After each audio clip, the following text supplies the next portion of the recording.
कोयना वारणा यासह धरण क्षेत्रात मुसळधार पावसाने कहर केला आहे. नद्यांना मोठा पूर आलेला आहे. सांगलीतील पुन्हा एकदा महापुराचं संकट घुंगावत आहे.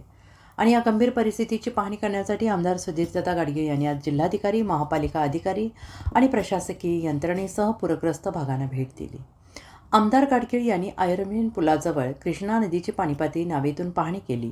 तसेच सरकारी घाट, विष्णू घाट, सांगलीवाडी, सूर्यवंशी प्लॉट परिसर आणि हरिपूर कोथळी पूल येथील वारणा कृष्णा संगमाची थेट पाहणी केली. नागरिकांना धीर देताना त्यांनी सांगितलं की महापुराचं संकट पुन्हा डोक्यावर आलेलं आहे. आपण आता सगळ्यांनी सतर्क राहावं, प्रशासनाला सहकार्य करावं. जिल्हा प्रशासन, महापालिका आणि पोलीस आपल्या मदतीसाठी नेहमीच तत्पर आहेत.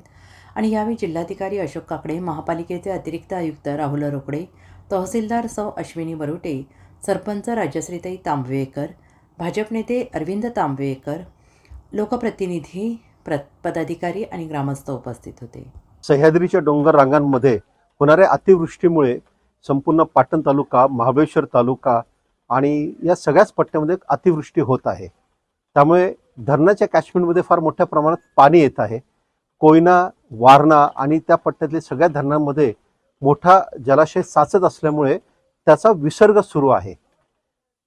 आज कृष्णा नदीची पातळी आयर्विन पुलाजवळ फक्त 20 फुटावर आहे. परंतु जो वाढलेला जो विसर्ग आहे त्याच्यामुळे आम्हाला असं वाटत आहे की आज संध्याकाळपर्यंत साधारणतः 27 फुटापर्यंत पाण्याची पातळी येईल. कृष्णेची पातळी 30 फुटावर गेली की सूर्यवंशी प्लॉटमध्ये पाणी येतं आणि 32 फुटावर गेली की या इनामदार मळ्यामध्ये सुद्धा पाणी येतं. या सर्व नागरिकांना त्यांना समजून सांगण्यासाठी मी इथं आलोय आणि मान्य आमदार साहेब गाडगीळ साहेब पण आम्ही आलेलो आहोत. महानगरपालिकेचे सगळे अधिकारी, कर्मचारी आहेत, तहसीलदार पण आहेत इथे आणि सर्व नागरिकांचं आम्हाला पूर्ण सहकार्य आहे. त्यांना हे मान्य आहे की महापूर येण्यापूर्वीच आम्ही सुरक्षित ठिकाणी आम्ही स्थलांतरित होत आहोत.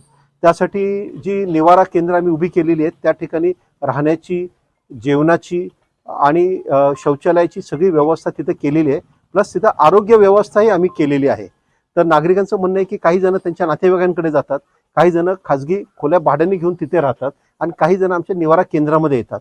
त्यांनी कुठेही यावं, सुरक्षित ठिकाणी यावं यासाठी आम्ही त्यांना सांगितलं आहे आणि त्या सर्वांनी ते मान्य केलेलं आहे.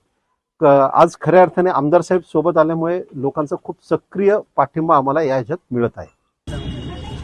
काल रात्रीपासून संपूर्ण महाराष्ट्रामध्ये पावसाचा थैमान चालू आहे.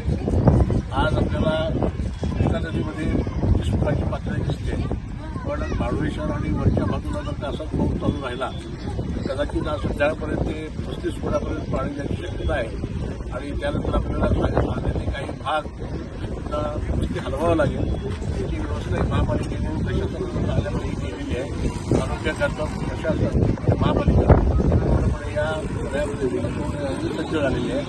आता मी नदीमधून पाहणी केली आणि महानगरी आपल्या टॅक्टरपर्यंत आपण गेलेलो होतो. पाणी संत आहे तर हळूहळू त्याची वाढ होते. आणि मी सगळ्या नागरिकांना विनंती करतो की आपण घाबरून न जाता आपण सतर्क राहावं, प्रशासनाला शासनाच्या आदेशांचं पालन करावं. धन्यवाद.